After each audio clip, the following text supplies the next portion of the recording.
கடந்த சில நாட்களாக முஸ்லிம்களுக்கு எதிரான கருத்துக்கள் சோசியல் மீடியாவில் அதிகம் பகிரப்பட்டு வரும் சூழலில் பகல்காம் தீவிரவாத தாக்குதலில் கொல்லப்பட்ட கடற்படை அதிகாரி வினய் நர்வாலின் மனைவி ஹிமான்சி முஸ்லிம்கள் மீது வெறுப்பை பரப்பாதீர்கள், நாங்கள் அமைதியையே விரும்புகிறோம் என்று உருக்கமாக கூறியுள்ளார். கடந்த ஏப்ரல் 22ஆம் தேதி ஜம்மு காஷ்மீரின் பகல்காம் பகுதியில் பயங்கரவாதிகள் கொடூர தாக்குதல் நடத்தினார்கள்.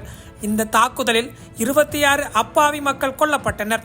இறந்த 26 பேரில் திருமணமாகி சில நாட்களே ஆன 26 வயதான வினய் நர்வால் என்ற கடற்படை வீரரும் ஒருவர். வினய் நர்வாலுக்கு கடந்த மாதம் 16ஆம் தேதி திருமணமும் 19ஆம் தேதி திருமண வரவேற்பும் நடந்தது. திருமணத்திற்கு பிறகு மனைவியுடன் ஹனிமூனிற்காக ஜம்மு காஷ்மீர் சென்றிருக்கிறார்.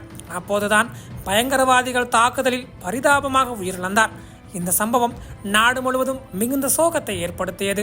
இந்த நிலையில்தான் வினய் நர்வாலின் 27வது பிறந்த நாளை முன்னிட்டு ஹரியானாவின் கர்னாலில் இரத்த தான முகாம் ஏற்பாடு செய்யப்பட்டது.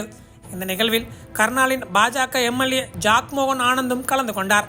அப்போது இறந்த கடற்படை வீரர் வினய் நர்வாலின் மனைவி வேண்டுகோள் ஒன்றை வைத்துள்ளார். இது தொடர்பாக அவர் பேசுகையில், யாரிடமும் வெறுப்போ பகையோ காட்டக்கூடாது, ஆனால் அதுதான் நடக்கிறது.